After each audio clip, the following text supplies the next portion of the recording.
Hello and welcome to another Best Junglers episode, this one for patch 12.15. Yes, that's right, we're on the home stretch for the end of Season 12. And since the last one, we've had changes to dragons, nerfs to runes, they've nerfed Yi, even though it did really nothing. They've buffed Lee Sin, and again, didn't really do much. But there were obviously a lot of other changes over the last month, so we're gonna go over which now are the best junglers for you to use to carry, win, and climb for every rank. Don't forget an infographic of this will be on the Patreon, as well as coaching for a lot of these specific champions. And if you truly want to know how to harness these champions in jungle and in lane, and yes, that will be through a bootcamp with Gosu Academy and of course Coach Kybit alongside me to make you a genius League of Legends player in 10 days. End of August, first week of September, 22nd of August is the first day we shall start. Coach Kybit and myself will take turns giving you master lessons, as well as having VOD review classes and a variety of other jungle coaches and League of Legends lane coaches helping you out every single day. And obviously I'm a jungle EDU YouTuber, so I believe and trust all the videos I put out there, but having a sort of active learning principle behind everything we do is significantly better. You've got the teachers and you've got the coaches overseeing how you're learning and giving you actionable goals to apply those tips to your games. You simply sign up through the site, you get access to the exclusive Discord, and wait and be ready. There are a variety of packages available for you. Basically, for the cost of one coaching session, you're getting about 30 coaching sessions. And obviously, there is VOD review access 100% to everything you need. If you miss a lesson, you will be able to watch it on VODs. Click the link in the description below, and I'm really looking forward to talking more about this in the coming weeks, and I look forward to seeing everybody there. And maybe if we get like 1,000 signups, I'll do a Fiora cosplay. Right, first up, we have Diana on the S tier page because everyone was freaking out about the Sunfire changes, saying, can I still abuse this disgusting build? And I said, well, of course you can, because you still have HP from your Demonics Embrace, you still overdamage anybody anyway, and the issue for us since the durability update was surviving long enough to kill people.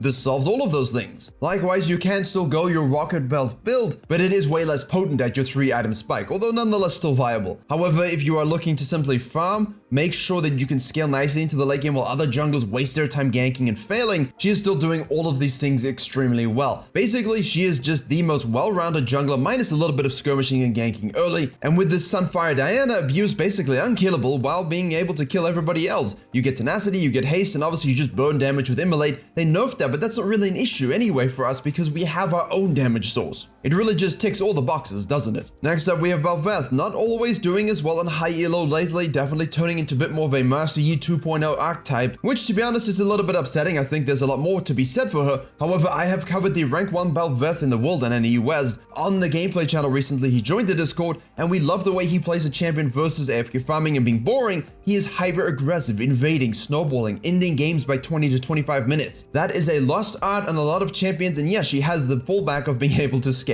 and get super strong. But if you take Futures Market and you obliterate enemy junglers, get yourself that Kraken Slayer early, who's gonna stop you? No one. You're a snowbally, maybe the most snowbally champion in the game from the jungle position. This is way more of an interesting Bel'Veth playstyle, and even though her win rate isn't quite representing the power she has in the game, if you can master aggressive Bel'Veth jungling, well now, should be free LP. Next up, we have Kayn, and while his base form is always underestimated in terms of its skirmishing power, the stacking of the orbs is a simple life and one we have to do. And even though they keep nerfing First Strike and the interactions of Kayn and his form with First Strike, you know, you go back to Dark Harvest and you're fine. You realize, oh wait a second, this rune was always good on Blue Kayn, and I can still do everything I need to do because I overkill everybody, and my mobility is disgusting. Now the thing is, with all of these Bel'Veths and Master Yis and melee champions like Trundles and Wukongs, Ras, the red form Kayn, is really just enjoying himself a absolutely good time. Yeah, Shadow Assassin isn't as good as it always has been, but if you pick it into the right comp, Ras is absolutely an exquisite choice in the current meta because yeah, the dragons take a little longer to do, but obviously a lot of them got those indirect buffs. All of this just plays exactly into his wheelhouse. Elongated, stretched out, sustained base fight against other melees that he can knock up and basically out-duel because he's 1.5 to 2 champions in one. And somewhere Varus is having a humble brag about 3 in 1, but we're gonna move on to Master Yi. Yeah right, those changes you did that really boosted his win rate to the broken status, and then you kind of changed him a little bit, you know, by nerfing his E. I mean, that doesn't really do anything. I'm fully aware that the champion should not necessarily work in high elo, even though those win rates now are significantly better than they've ever been. Master Yi is still a design flaw. I could 100% handle most of the changes they gave to him, but that meditate shift, really absolutely disgusting, something I did not enjoy. That cooldown needs to be way higher. You don't always see him that much, and you don't always think, oh, Master Yi's super strong, I have to respect it. But should he snowball a little bit? Should he run away with the game just even in the slightest? Unless your team has that CC and ability to coordinate, it's going to be very difficult to touch him. And you know what? The champion just is very frustrating to deal with. I think most people can agree when he is strong, the game isn't fun to play against him, even if of course there are ways to deal with him. That isn't always necessarily the case with this modern iteration of the champion. Do I think he's some kind of OP hidden meta problem? No. Do I think he's irritating and should be dealt with? Yes. And next we have Fiddlesticks, and remember, when you're atop the meta for almost 2 years and then you suddenly disappear for like 2 patches, you've got to be buffed. You know, you've got to be put back on top, back in the SG category, and that they have done. The Sucky Suck returns once more to control the map. The loss of Predator really did affect those more aggressive Fiddlesticks players,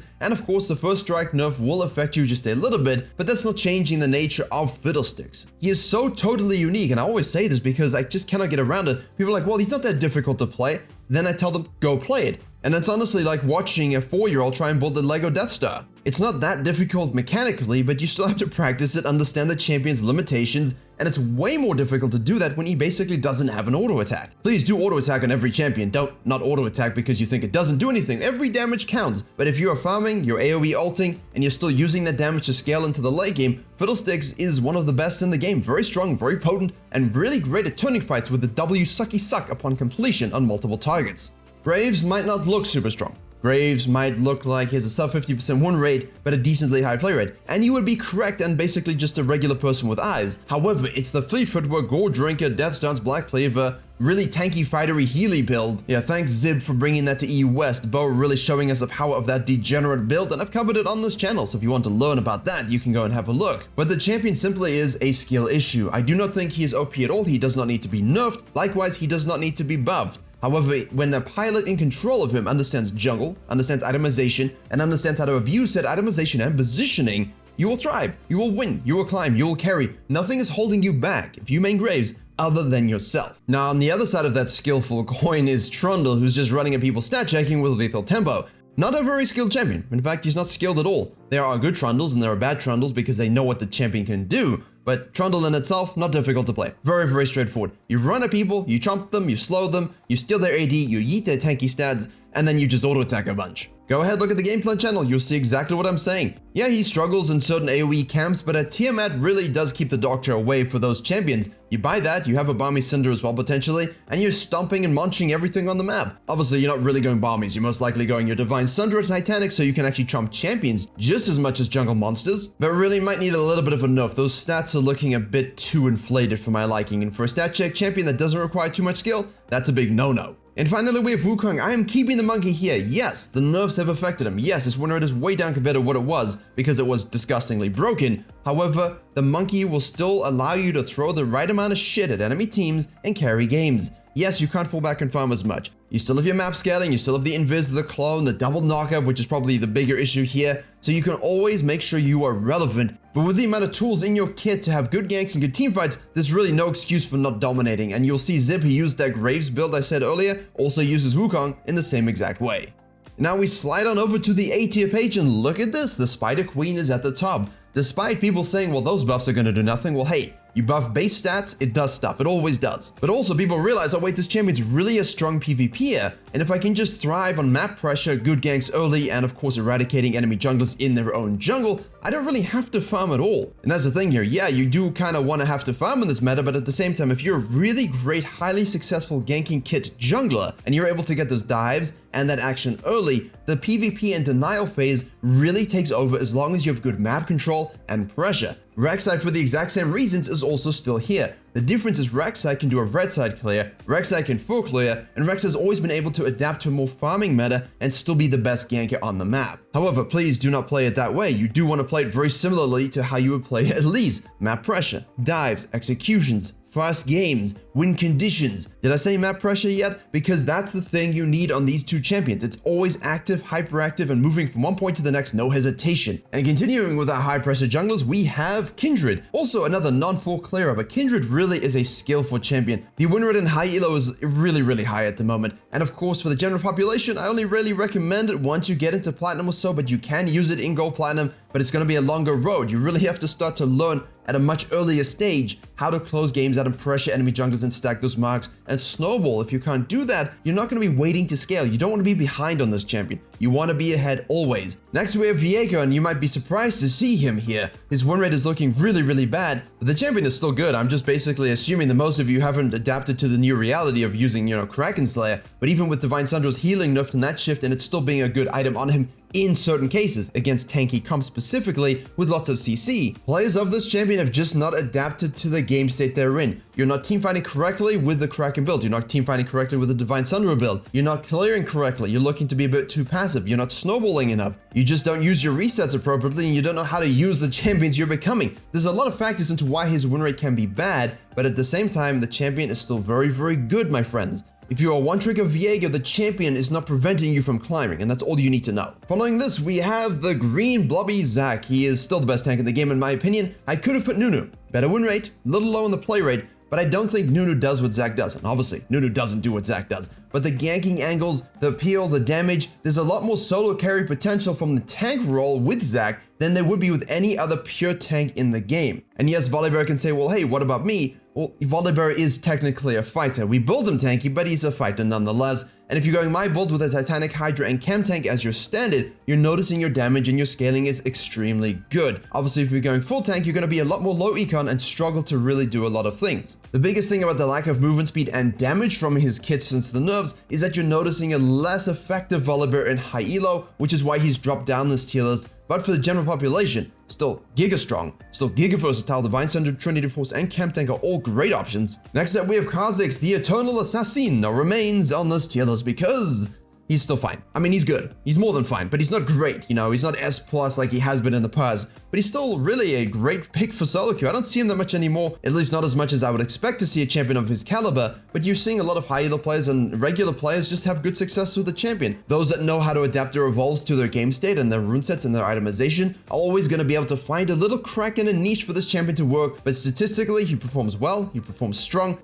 Nothing that requires any sort of balance shift, I think, which is the most important thing. Just a good old-fashioned one of the best junglers in the game. And finally, I could say the very same things about Shyvana and of course knowing which build to go. Please just go your Frostfire Demonics. It's super good. Frostfire Blade Rune King, you can also go as a sort of, I don't want to say drain tank, but you know what I mean. And then of course you've got full AP, which is much more skillful, and I really don't recommend that in this current meta. Being able to stack these new Dragon Souls while also tanking everything on the enemy team and doing all the damage in the world to them, that's way more fun and way more suited to the kind of meta we are in. And now we shift on over to the low elo page, and we have here the queens of stat checking, DPS, and hyper carries on the top. Apparently in my mind it's Queen Master Yina, but we'll just run with it. The rest of the champions you should know. I would put Warwick here overall because obviously, as you know, I have the Warwick guide and the Volibear guide and Zada GG Life Companion. Actually, Virkayu and Bel'Veth are coming soon as well, so keep your eyes open for that. But the thing is, Rammus is just so damn good into Bel'Veth and into Yi. So he is really thriving if the enemy picks those things, but if they don't or if they're banned, then I would put Warwick in his place for low elo. But overall, standard stuff. Mordekaiser and Amumu definitely really great. And Mordekaiser, one of those things that you can keep using. Super underrated. And then finally, we have the high elo page, where of course you'll see Diana, you'll see Graves, you'll see the Talia. I really thought that Claire change would make it more accessible again to the general population, but it just hasn't. She just always will be a more high skill kept jungler. That W is not something that's an easy hit. Chaining your Qs together is of course very important with your positioning, and then using that E appropriately for dashes, predictably, reactively. All of the kit is just a bit more skillful than a lot of the other junglers you're seeing in the rest of the video, and I guess it's just too difficult for the main population to really thrive on at a high level. And then obviously I don't have to say that for things like Nidalee, who is the queen of difficulty. And then of course I'm throwing in the Lilia here because those buffs will only affect high elo pro play, but it has given her a lot more tempo control and farm control in this new patch. And don't forget, there's always a one trick here and there using any champion under the sun to get to Master, Grandmaster, Challenger with whatever jungler, but that's a sort of unification of mind, body, and spirit in terms of the champion's builds and weird quirks that player is able to utilize to the maximum. But obviously there's other great choices like your Rengars and so on that you would have seen on the pop-up. And that about does it for this edition of Best Junglers. Not many more to go before Season 13. I've done a full change list of what's coming up in Season 13 with my thoughts and opinions. Click the video in the box on the top right to see that. And if you really want to understand exactly how to play the new Udyr, click the video in the box in the bottom left.